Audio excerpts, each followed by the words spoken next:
Jon Miller, Chris Williams. From the Channel Seed Studios, it's Miller and Williams. Presented by Wild Rose Casino and Hotel. 3 locations in Iowa. 3 times the fun. You'd rather be here. This is Iowa Everywhere.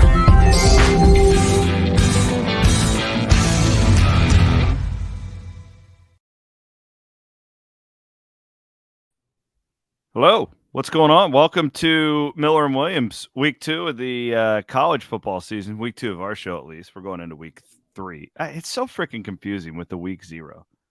Yeah, so it's I don't week like week 3, 0. but it's actually the 4th week of games. Is what we're going into. I don't like week 0. No, thank you.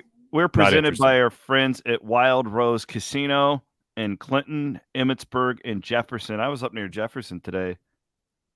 The town. Have you ever been to Grand Junction? Where's it at? It is just to the west of Boone on Highway 30. Doubtful. I was up there doing. I've been to Coon Rapids and Guthrie Center. Different. Different city. But at Grand Junction, 800 people. They're so different. Their names are different. My guy, Dustin Fouch and Channel Seed and all those guys welcomed me up there and hung out with them for a while. So I'm not kidding, dude. We are recording this at 8 o'clock. I realize most of you will listen to this on Wednesday, 8 o'clock at night. This is the first time I think I've opened my computer because I've just been scrambling with that. And then I came home straight into dad mode because my wife's working super late tonight. And I am fresh. I haven't given an opinion all day. They're all here for Jon Miller tonight. Fantastic. I'm so excited. I was worried you're going to say you're spent, you got nothing, and I was going to carry the show, but you're ready. Let's go. No, I'm fresh. Want to talk about, first of all, I want to get your thoughts on Iowa State. Get it from an objective, not with no dog in the fight. I wanted to give a take on Iowa. I'd love to hear it. We'll do I wanted to hit on the George Strait concert coming to Jack Trice Stadium. That's going to be dope. Fired up about that. And I'm your go-to George Strait opinion giver. Well, I thought you would shit all over it because that's what you do. You just anything that Chris likes, I'm just going to lift my leg and take a huge dump all over it. It's not intentional, but you are fairly prescient with that prediction. What do you have against George Strait? Not a thing. Why do you hate George Strait? Greatest musician in history? George Strait, I think, I'm not going to make a country music.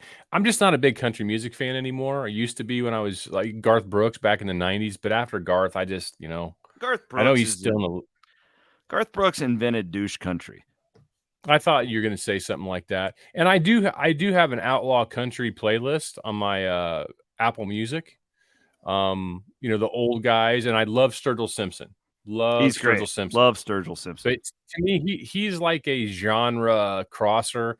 One of my probably 10 most favorite songs of all time is Turtles All the Way Down by Sturgill Simpson. I've got 2 of his albums, like literal albums. So I guess I don't hate all country or dislike all country. And George Strait certainly is an OG. And I will say that Chris Stapleton is incredibly talented. And there are some of his songs that I really like as well. So neither of those 2 guys is douche country. Who's the third? Total douche. Little Big Town. Yeah, straight up douche. Straight up douche. So you know what? Hey, congrats, Ames. You get a first concert back since, I think it's like 20-some years. Robert when Plant, I was in college there, they got concerts. The press box. Yeah, when I was in college, you got concerts all the time at Ames. They weren't at Jack Trice, but like Hilton and but then Wells Fargo, and they do such a good job in Des Moines now. It's like, why would you go up to that old arena Hilton when you could be, you got an airport there, you have way more lodging. The need was gone in Central Iowa because Wells Fargo does all that now. But Jamie has brought the music back to the Jack. That's what he's done. He's just turned it around. He's made that facility a great facility again and modern. And all credit goes to Jamie. Who knew Jamie was a a deep country guy, but you know what? Well, speaking of that, the invite has been issued because I think you'll take me up on it. I'm trying to get Miller to come up and do a full weekend in Ames with me this football season. Yes. Because I want your perspective. I really would love Hassel to do this too. At some point, he can't do it because he's too busy on Saturdays at this point in his life. But because when's the last time you've been to a game there? 2005, 23 to 10, when I about got shot by the cannon. And Steve and I did our ESPN game day thing out in the north of in between Hilton and Jack Trice, and it was insane. And I left at about halftime to go do sound off. So yeah, that's it. That's been a while. Yeah, I just think it's so unrecognizable. Like that whole area, you'd just be. But I want you to come and do the RV lot with me the night before and take How your about the Texas game? Let's go. All right, I'm looking at the schedule. Sideline. We talked. It could before. be That's top like 3 team in the country at that point. That could be a lot of fun. Yeah, and I will absolutely be wearing whatever Cyclone gear you give me because we all effing hate Texas. There you go. So, horns down, bitches. I wanted to give you a take on Iowa. It kind of started. It's less about the football team and it's more just like macro. I've just been thinking about. There was a lot of stuff. It was weird. Like last week, I thought was really quiet for Cyhawk Week in a weird way. Didn't feel like either fan base was running it up as far as the trash talk goes too much. And maybe I'm just so far out of that ecosystem now that I just didn't notice. But it didn't. It was Friday.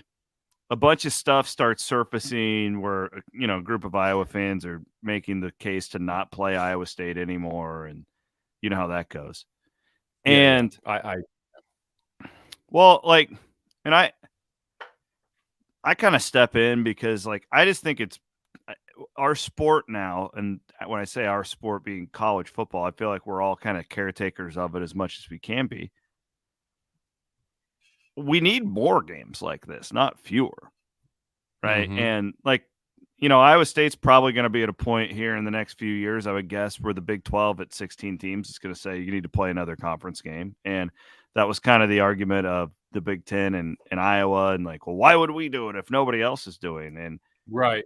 I guess my argument is just because it's fun. It's great for the state. It's a rivalry. And you clearly care about it more than you do any other game, no matter what you want to tell yourself. You care more about this game than others. Mm-hmm. So beyond that, I'm thinking about Iowa this week because I watched that game on Saturday and it's a total slog. We knew it would be. Iowa State contributed to it just as much as Iowa. This wasn't just a Brian Ferentz offense type thing. Right. I want to know what you think because I'm looking at Iowa's schedule. They're 10-2.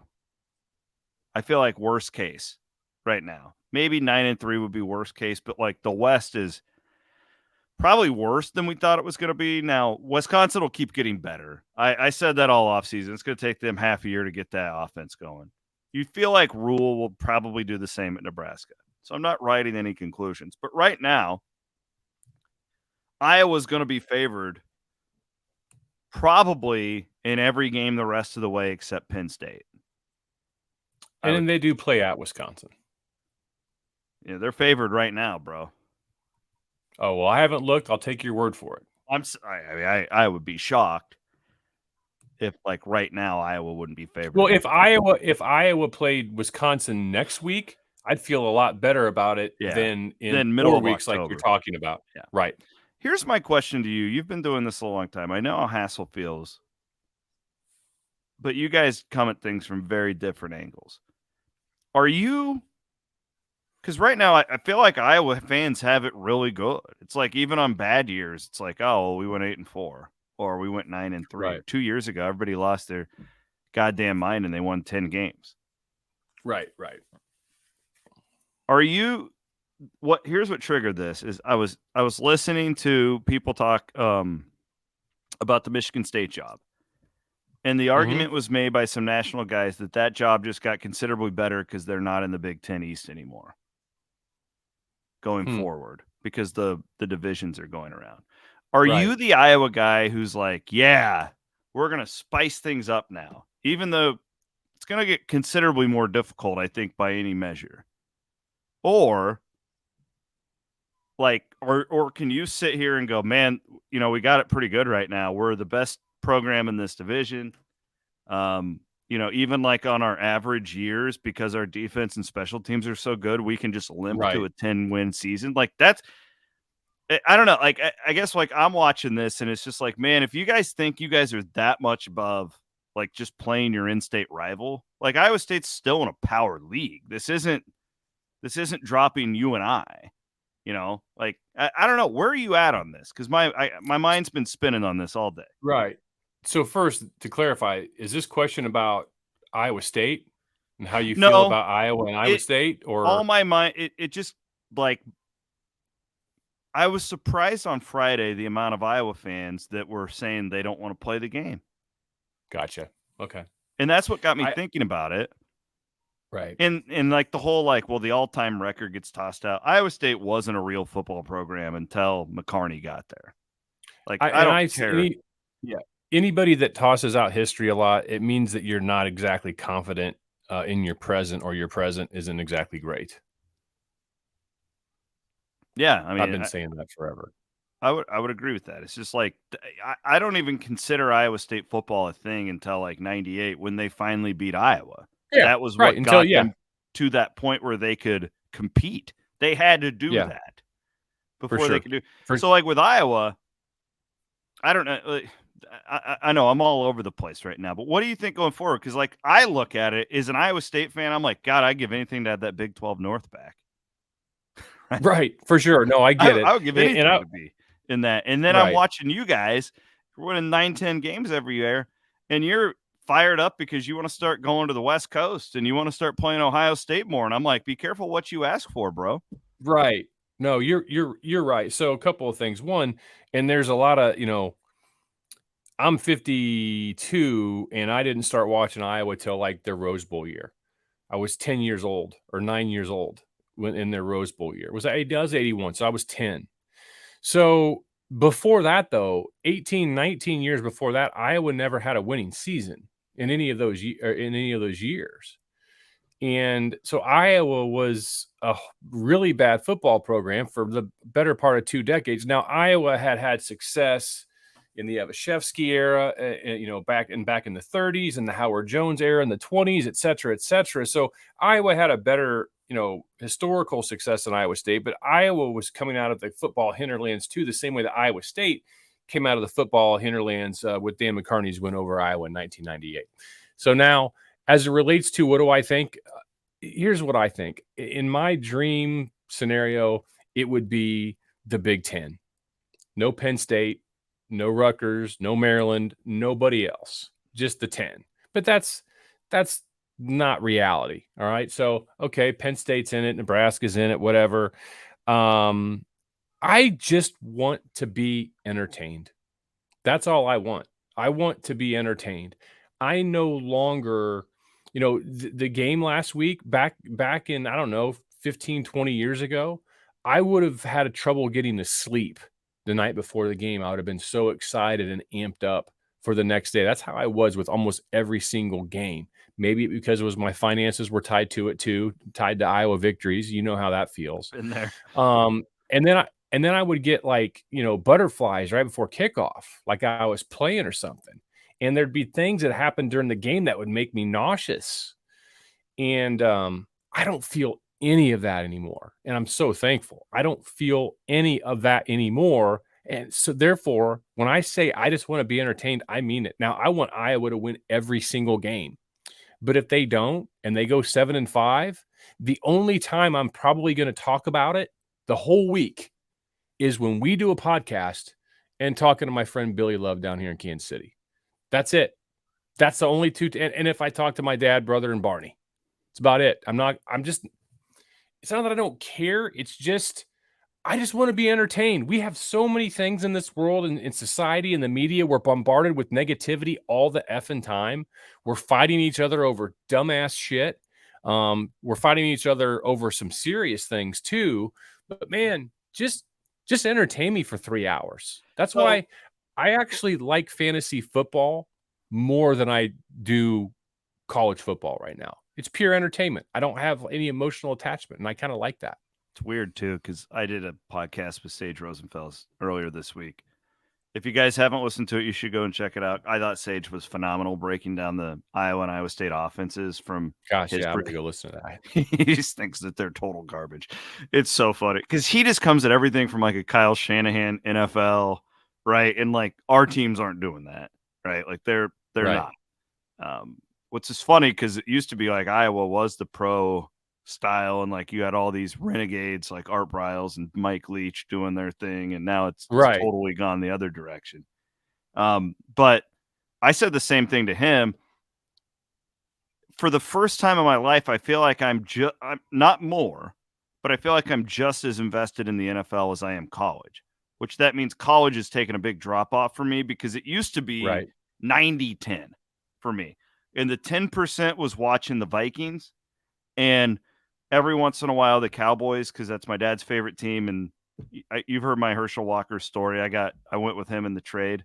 Yeah. And then the Chiefs, because they were the team that was an hour and a half south of me growing up. For sure.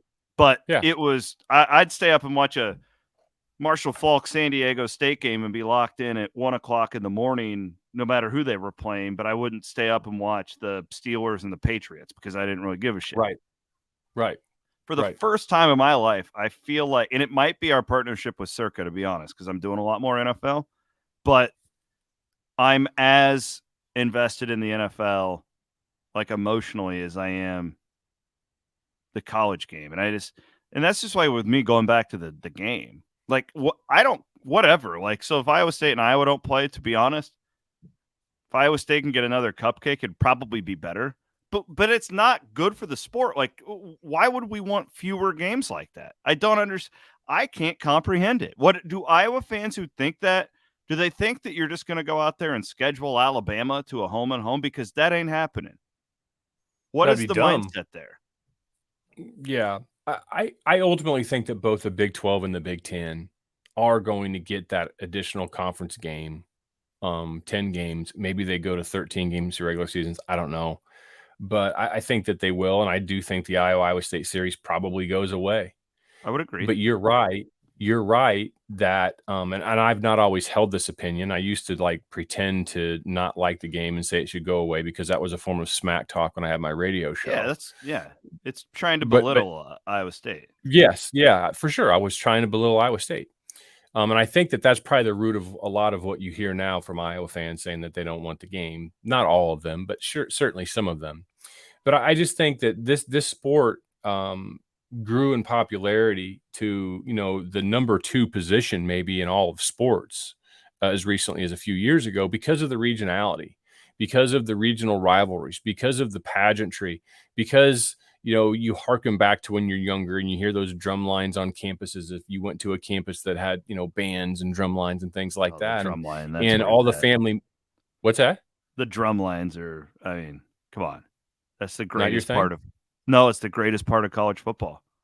Yeah, where you are when you hear it. Yeah. It's why an NFL game day can't even touch a college game day because they don't have the band. No, and I was at an NFL game last Thursday night in Kansas City. And I love Arrowhead, and honestly, seeing that stealth bomber fly, I've never seen a stealth bomber in person. I texted you were all amped up about that, dude. I know. I was like a little kid. I've never seen it, and I was like 8 rows from the top, because I bought tickets for some buddies that flew in, and I didn't want to like break the bank, so I got some. But it's a great seat. But I'm like, felt like I was kind of high level with it. It was amazing, and you're one of the 2 people I texted. Just know that. That's you and me, bro. That's you and me right here. I was telling the story. We had a flyover at the game on Saturday. This story's epic, and there'll be a couple Iowa State fans who will tweet at us because they remember this. The first Liberty Bowl Iowa State played in against Tulsa. It was the Steel Giants year. You know how FedEx is headquartered in Memphis? Yeah. So FedEx is all over that. In fact, I think they may even be like the sponsor or whatever. They flew one of their cargo planes for like the flyover. So like, okay, if you're watching on YouTube, this hand right here is the top of the stadium. And here comes this FedEx cargo plane just crawling. And John, it felt like that thing was going to crash right into the Liberty Bowl. It was the most terrifying experience I've ever seen. Yeah, it feels like that's probably like the Iowa pilot for the Ohio State game in 2010, who flew well below the established deck. Because I was there for that one too. And yeah, but the environment. I mean, the Chiefs, I love Arrowhead and the parking lot, except for the hour and a half it took me to go 500 feet at the end of the game. But it's nothing compared to college. It's nothing. It's nothing. Honestly, it's nothing compared to college. Just for the pregame and the love, like maybe even like a high level FCS school. I mean, they get into that too. But I'm not saying that college football is. I'm at risk of losing all of my love for it, but I've lost quite a bit. I've lost quite a bit of luster for it because these moving around, these things don't make sense. I think it would have made sense for the Big Ten and the Pac-12 to actually like form a real alliance and only schedule one another. Yeah, absolutely. And play for a championship at the Rose Bowl and just change the sport that way. That would have made sense. But what they're doing now doesn't. I mean, I guess it makes sense to actuaries and accountants. And if those are the reasons why you're doing it, you're going to lose some passion of the sport. It's like, it'd probably be better for Iowa State to not play Iowa. You get another win because they're not going to go and schedule anything stupid. They're going to play. No, they're going to schedule another. They're going to schedule a home game. Yeah, for sure. I get it, but you're not going to be as amped up about it. Like, it's not like we want that emotion in the sport. I've never understood that, but you're right. It's people needling at you, and like, I don't know. It just is really like. That would be like Iowa State basketball saying, like, we don't want to play Iowa anymore because we think that Duke's going to give us a home and home. Right, like, it's not going to happen. Right. Duke wouldn't come to Hilton. Like, that's not what it – or you'd say, like, I don't want to play Iowa anymore because we'd rather play a SWAC school to get another win. Right. Well, right. I mean – I would challenge everyone to undergo this exercise I'm about ready to say. Think of like Iowa State fans, think of the number of Iowa fan friends that you have. Good friends that are Iowa fans. Iowa fans. Think of the number of Iowa State fan friends that you have that are good friends. And think of the level of conversation and debate that you have with that friend, during the Iowa State game week or during the year. You trade barbs back and forth, but they're good-natured because you're friends. You respect the other person. That's super fun. That gets all taken away. You and I may not even know each other were it not for the Iowa State series. Truth. I think of people that I enjoy following on Twitter. Cyclone Larry and Ted and Steph Copley and so many other Iowa State fans. Even Bloom. I love following Bloom just to see how petty he's going to be from week to week. And I saw that stat that he threw out about Iowa not having a penalty and say, well, that'd only be the second time all year that nobody's had a penalty. Bloom, Iowa didn't have any penalties last year against Minnesota, so suck it. But I love Bloom. I love this. I love all of it. That all goes away, and then you don't play each other, and then you just maybe get better. You never settle it on the field. You get like sports blue balls. Nah. I want them to keep playing it as long as they can, even though I know it's going to be coming to an end. Well said. That was what I had to say. Again, it was really that Michigan State conversation that triggered me. That job got better because and it did. They are out of the East. Probably did. And I was thinking, like, so does the Iowa job get worse? Because you're the dog. You in Wisconsin, right? Like you are, and that. It's not going to, and who knows? Now it's just going to be like, well, what did the schedulers give you for the year, right? Like, I mean, let's go. I'm gonna go through the list real quick here. Let's we've got Ohio State, Penn State, Michigan, USC, Wisconsin. That's 5 1, 2, 3, 4. That's 5 programs that are better than Iowa. That's Oregon. 5 programs that are. Pardon me? Oregon. No doubt. There's 6. I mean, Washington would be right there. I think you'd find criteria objectively to support both. Yeah. All right. So At best, Iowa is 7th in the pecking order of this new league. At best, 7th. Now, that doesn't mean they're going to finish 7th. It doesn't mean that they can't punch above their weight sometimes. But out of 10 times you play somebody that's above you, you're probably winning fewer than half of those times. So yeah, it's not going to be as easy for Iowa. I might be entertained by seeing some new laundry on the other side for a little bit, but there's no history with Oregon. The only history I have with Washington is being pissed off over 2 Rose Bowls. Ronnie Harmon, baby. USC, I think back to the 2002 Orange Bowl, and I hate them. And I hate that stupid song that they play. They're Trojan. Just hate that. I had one of the worst hangovers of my life too from that press box, so that's probably why I hate it. And UCLA, the Rose Bowl, all that. But you know what? CJ Jones, that kick return. CJ Jones, see you later. That was, I think a tear might have come down my eye then. That was pretty epic. I had dinner before. Yeah, 2 hours prior to that, I was having dinner in the bowels of the Orange Bowl with Ed Podolak, and Ed telling me NFL stories, having his ring, and man, I feel like Forrest Gump sometimes. Had a good run. Yeah. I would also make the point that I think Iowa would be wise to stay with its like boring ass style in this new Big Ten.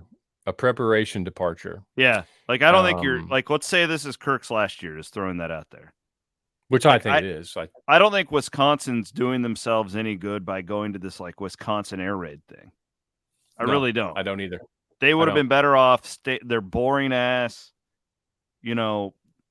ugly it up against all these other teams.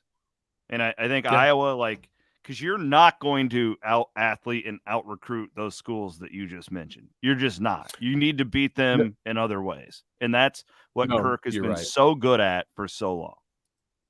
No, you're right about that. And it's, Iowa can step up and beat Ohio State 55-24 sometime when you have 2 NFL tight ends, which they do now, and you've got a scheme around that. And Ohio State was incredibly arrogant that day in their defensive schemes anyway, but that's a story for a different show. But yeah, I mean, when you're a departure from prep, think of Dr. Tom Davis at Iowa. I don't know if you're old enough to remember Dr. Tom. Oh yeah. And that's what I grew up on, man. Iowa's rosters, more often than not, half those guys aren't getting scholarships to any other Big Ten program. Maybe 2/3 of them, maybe 3/4 of them in some instances. They're just not.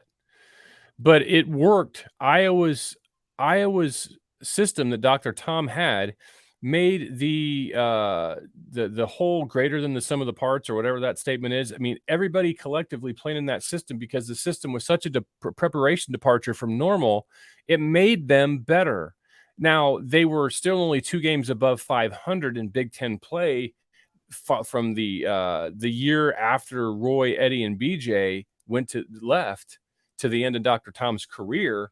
But I don't think that their talent was commensurately 2 games over 500 over a 10-year stretch. But the system helped them. Similarly, I think Nebraska should go back to the veer. I've felt that for a long time. Look at close to home, Iowa State.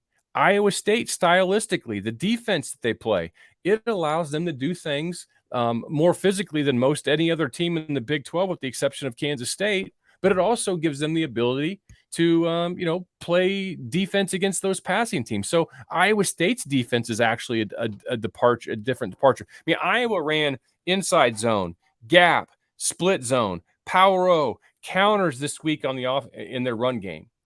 And that's the least percentage of outside zone I think I remember Iowa running since Kirk Ferentz got there. And that's because of Iowa State's odd front. And they felt that likely it was better to go with hat-on-hat blocking than the zone. But also, I wonder if Iowa's not going to do some zone as much outside zone, because the standard Iowa counter off of the outside zone run is the bootleg out the other side. And Ferentz already said Cade McNamara is not bootlegging or taking quarterback sneaks. And I'm going to take his word for it, because Iowa had several instances where they should have quarterback sneak, or would have, against Iowa State had McNamara been healthy. So, yeah, be a preparation departure. It helps. Yeah. All right. Good stuff. I want to thank our friends at Circa Sports Iowa for sponsoring everything we do here at Iowa Everywhere. John, do you you are the prince of the parlays. You were you're texting just you only text when you win. That's what's funny. You're Chris, like we both know this. You're like the addict at the slot machines. They only tell you about when they hit the big one. They don't tell you about the thousands of other polls that they didn't win anything on. You're right. You're right. I don't text you my losers because you'd get pissed and annoyed because there'd be too many of them. But Suckers bets. Did I send you that article that the Wall Street Journal did on all these sports books and how they are so successful? It's because of the parlays. They give you these odds. Circa doesn't do this. But like the other ones will be like, hey, we're going to give you a 200-point boost because they know you're going to lose more often than not. For sure. I'll say this.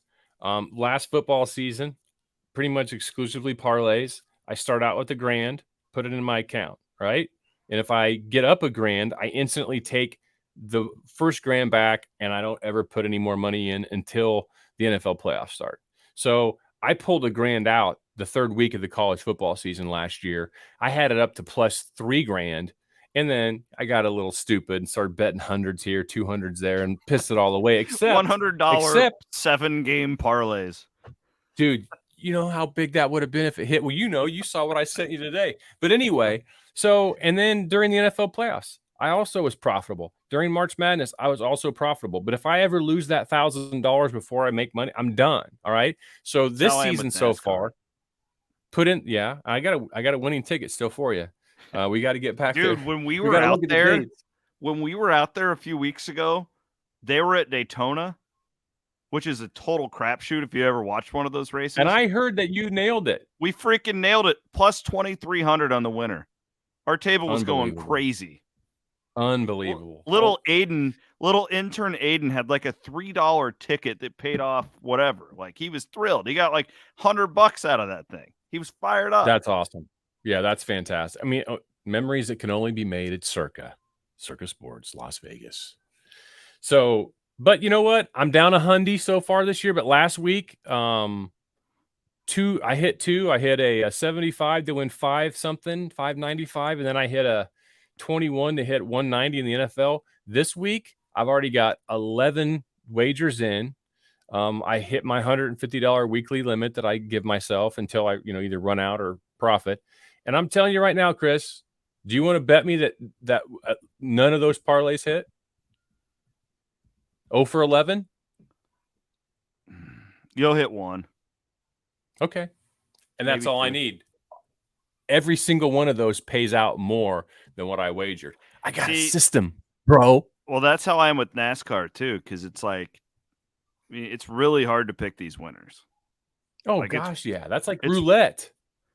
But like I'm actually like into it. So I'll watch the qualifying speeds, practice speeds. I know what manufacturers running well at this style of track. I know the tires. So I feel like I do have an edge over most people doing that. And all I have to do is like I hit the Daytona 500 at plus 3,500. I hit that one at plus 2,300. If I hit like 4 or 5 winners on a 36 race season, like I'm way into the profit. You know what I'm saying? Yeah, as long as you have equal units that you're wagering. Yeah, you have to track it, which I do on the Action Network usually. But then I'll get stupid and I'll bet like matchups and crap like that. Here's what I want to do. I would like to for now to the rest of the year, I would like a Prince parlay that we can post on like Fridays on the Iowa Everywhere social media accounts. You got it. Yeah. We do that? You got it. Yeah. And we can let people ride with the Prince. Yep. I like it. And so what I'm going to do here is I'm going to make them 3-teamers.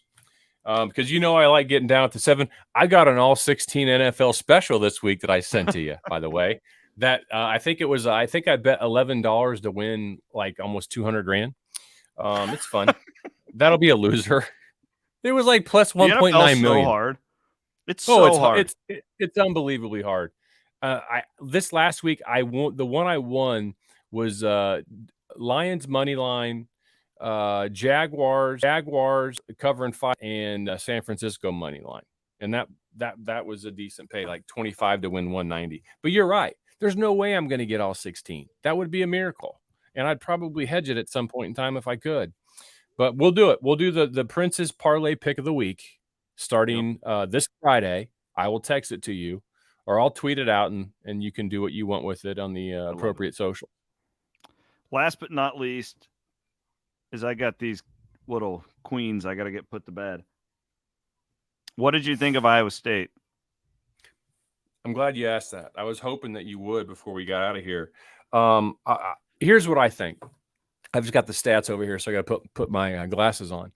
But this is not really statistical. I think that it felt to me, and I could be wrong, very well could be wrong. It felt to me like Iowa State had training wheels on Becht, in a way. Iowa State's game plan, I thought, was actually really good. What it looked like their game plan was. And to me, what it looked like was, let's put money in the bank. Let's just keep making deposits.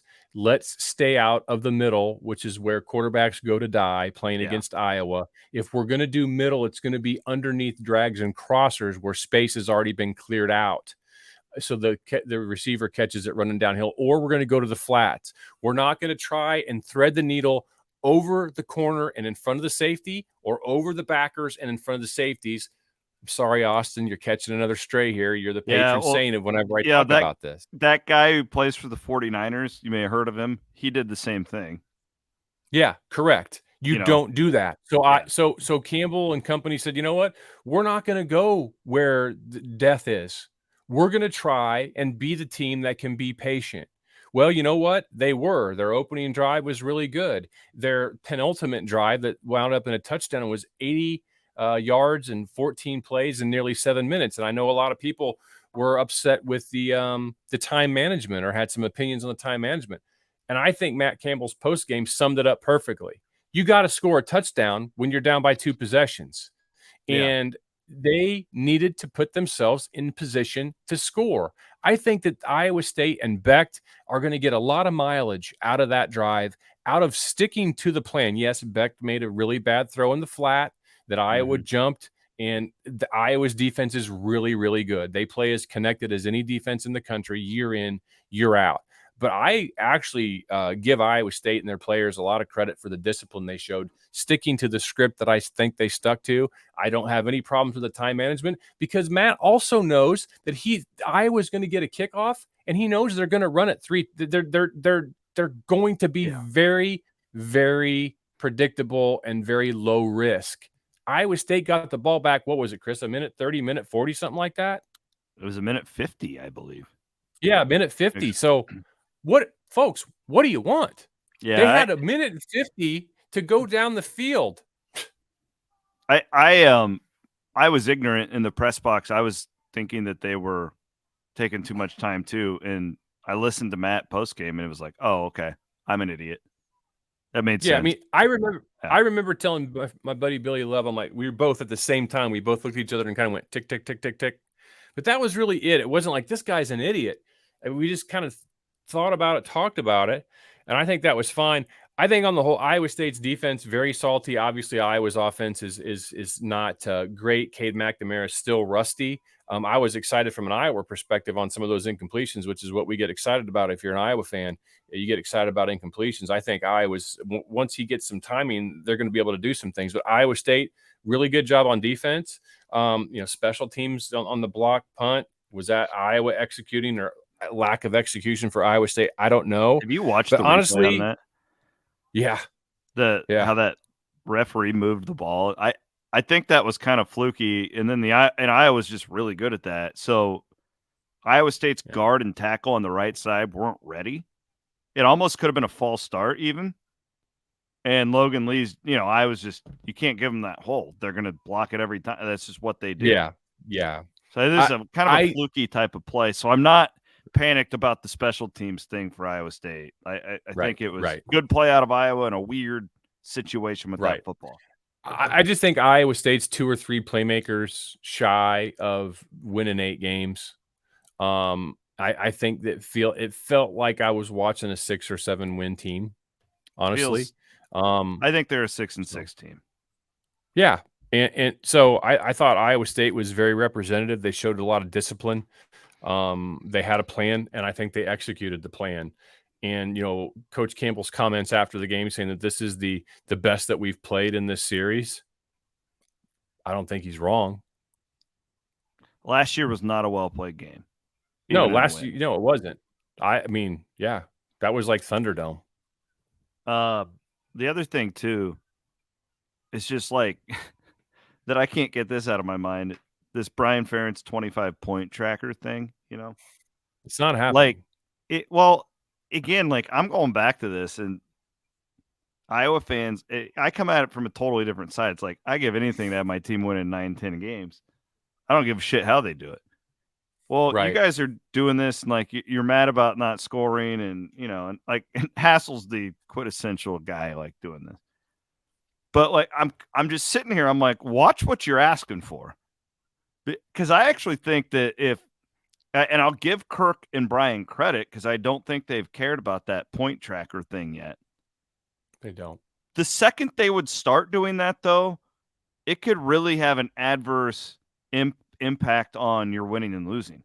I think Iowa is really smart to keep doing what they do and do not get away from. And Chris if Chris were here, I'm assuming he would say, but we've got to get to the next level. And I'm kind of more like, hey, man, sometimes you just need to know your place in life. And 10 wins is really good at Iowa. I think that's really well said. And I remember an idiot back in 1998, 1999, who was just starting out on the interwebs and somehow built up a following, basically saying that Iowa needed to fire Tom Davis because they needed to take things to the next level. I actually wrote a card to freaking Steve Alford when he was at SMS, Southwest Missouri State. It's embarrassing. And he wrote me back, by the way.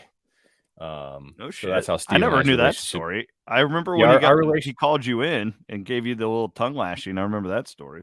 Our relationship started a lot better than how it ended. Let me say that. But yeah, but I digress. But the next level, and I get it, and that's why Sometimes you don't get John, there. aren't you tired? Aren't you tired of McCaffrey, John? Aren't you tired? No, I'm not. They play an exciting brand of basketball, entertain me first and foremost.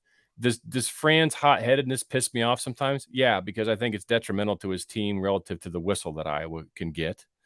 But you know what? Sure, I'd love to see him win more in the tournament, and I'd love to see them actually have 3 guards on a team at one time that can all take the ball to the hole the way that Iowa State always seems to do, and most teams that win in March do have those things.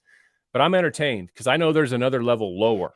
So Chris and everyone talking about you want to see Iowa go to the next level. Oh, they likely will, one direction or another, and you don't get to choose the direction. This Wisconsin thing's going to be fascinating. Maybe it's not a great example because Fickle is thought of as one of the 10 best guys but I don't know that he is. I also know that there's been a lot of guys win at Cincinnati. It feels like that's one of those jobs when they were in the American where it's kind of like Houston was when they were in a lower league. It's pretty easy to go 9-3. In your life of watching college football, have you ever seen anything from one season to the next in a program that's a more significant departure than this? Than Wisconsin? Wisconsin's change of their philosophy. I don't know that you can have a bigger change than what they've done. When you go with Chris and what those guys were to Phil Longo, long term, maybe it works. I mean, you've seen it, might. God, I just who's US? Think about this. Who's Lincoln Riley going to fear more? Going to a cold weather game at Iowa City or Madison and playing somebody that's trying to do the same thing that they're doing with less. They athletes. See a lot in practice every day. Yeah, with fewer good athletes, or a bunch of freaking farm boys, twin tight ends, power running game, trying to ugly out the game and suck down the clock and limit possessions. Who do you think Lincoln Riley would fear more, playing in a cold weather environment in October or November? I agree. It's a you can't, emulate what Iowa does in practice. You can what Wisconsin's doing because you do it too, and most programs do. Wisconsin joined the masses. They stopped being a departure. And all this said, Chris, there's still no effing excuse why Iowa's offense is 125th in the nation right now after 2 weeks. I just thought of another. You just asked me that question. I mean, wouldn't what Nebraska did from Frank Solich to Bill Callahan be in that category? Yes. Because they went West Coast. They didn't go air raid. They went West Coast. They went veer to the West Coast. And at that point in time, that was probably as big of a departure. And the only time that Nebraska has been, I think, representatively even approaching anything they used to be was during under Bo Pelini. And Bo had brought Nebraska's never been as physical since Bo left. And you're right. And I think that's what's going to happen to Wisconsin. I think they got high on their own supply. They thought their brand is bigger than what it is. Now, I give them respect for trying something new, but I just don't think I don't think they're ever going to have the level of success that they had over the previous, 15, 20 years. I think that's going to be the heydays for Wisconsin. And this may be the heydays for Iowa too, by the way.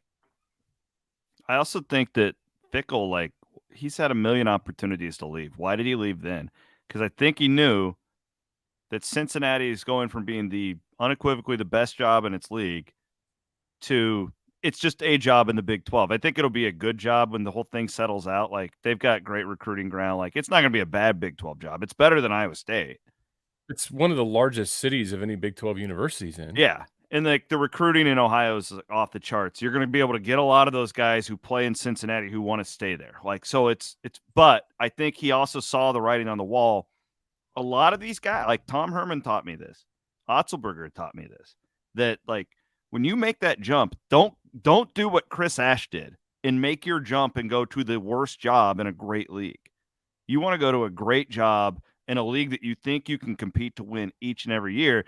And I think Fickell said, man, now we're going to this whole other deal. It's Texas-centric. We're going to have to change a lot. I need to get out of here before my stock drops. And why? Because why? He had better options than Wisconsin. I don't know. We're getting way into the weeds here. We need to have a to be continued on this. Yeah, that sounds good. Could be continued, but again, I thought Iowa State really acquitted themselves well. They played a really good football game. This is not patronizing. I think that Iowa really needs to work some things out this week. They really need to connect on some of those deep balls. Continue to do more hat on hat blocking schemes. But you're right. Illinois isn't probably as good as we thought. Wisconsin's struggling. Minnesota's meh. Nebraska, that was deliciously awesome to watch them get their asses kicked by Colorado. And it's kind of a meh division, more meh than we thought it was going to be.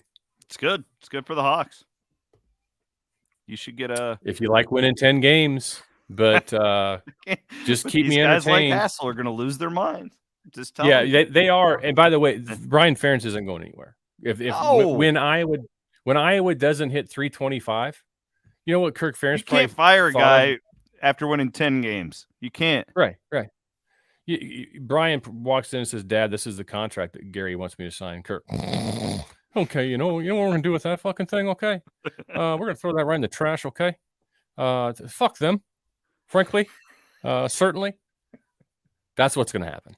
Kluver, how was that? Let me know. Send me a text. That was me doing an impression of Tyler Kluver doing an impression of Kirk Ferentz. I love it. That's good shit, man. All right. Well, enjoy the games. Looking forward to the Prince's parlays coming up this weekend. Oh, I'm looking forward to it. I wish we could fast forward right now to Thursday night. I don't, because I got some prep to do. I'm doing these circa Survivor and Millions things. Yeah. It's a lot of Who's work. Your pick this week? Who'd you take last week in the NFL Survivor? Baltimore. Because I didn't do Washington? It's because I've learned over the years, those no-brainer ones are generally not no-brainers in week one. I took Washington. This is my first you had to sweat it. Pool. I was. This week I think I'm going to take the Giants. I'm going to keep riding the Cardinals train. That's funny. Chris and I haven't talked about who we're doing it together. We haven't talked, but I was gonna maybe offer up the Giants too. How crazy is that? A road team after they lose 40-0 in week 1, and that's who we're gonna roll with in Survivor potentially. It's because that's the whip that's coming out. No, it's just the NFL. So I don't know if I told you this. Last year was my first year doing a Survivor. I did it with just some friends, a small pool. I went 19-0. Yeah. Oh, that's pretty good. So that tells me 2 things. 1, I'll never do it again. So now that I'm playing the high dollar stuff with the pros, like it's toast. Like I'm out in week 3 this year. But 2, the one thing I learned doing that, because I didn't know, I was too dumb to try and strategize and stuff. I wasn't like, well, I need to save, the Ravens for week 4 when they've got the right. I wasn't doing that. I truly think the best thing to do is pick the team that you think is the biggest no-brainer to win, and don't think into the future. Because deal with you're pairing. Deal with it. Yeah, the next you're paring your odds down. I mean, I agree. If you get to the last week and it's the Jets against the Cowboys or something like that, then you're in trouble. But anyhow, right. I think you and I are both in trouble because I think my daughter's waiting. We have the last 2 episodes of season 1 of Lost to watch together tonight, and she's got to get those in before 10:30. God, I used to hate it when you and Dace did the Lost recaps. Best show ever. Oh my God! This is my 3rd time. I watched it with Grace a few years ago, and now Mary loves it, and I love every second of it. Cammie and I are into the 90s movies. That's our thing now. We're watching an example. We watched, Sandlot. We watch. Okay. We watched the Will Ferrell Kicking and Screaming, the soccer movie. We watched the 90s sports. Honey, I Shrunk the Kid. We watched that. The stuff that I watched as a kid, I show to her now. It's a good time. Watch her. Let her see the Goonies. I never seen the Goonies. Is it good? Oh my gosh. Well, you might not like it as much because it's been a nostalgia pull for me, but me and our girls watched it. I'm guessing it's a lot like Shawshank Redemption. Everybody says it's the greatest movie ever, and it's just average. You got to turn it on and watch it when it's on. Andy Dufresne. It was a good movie. Shawshank? Yeah. Shawshank is the Garth Brooks of movies. Good night. He's Jon Miller. Appreciate our sponsor, Wild Rose Casinos. We'll be back next Tuesday night, everybody. Love you all. Thanks for watching. Thanks for listening.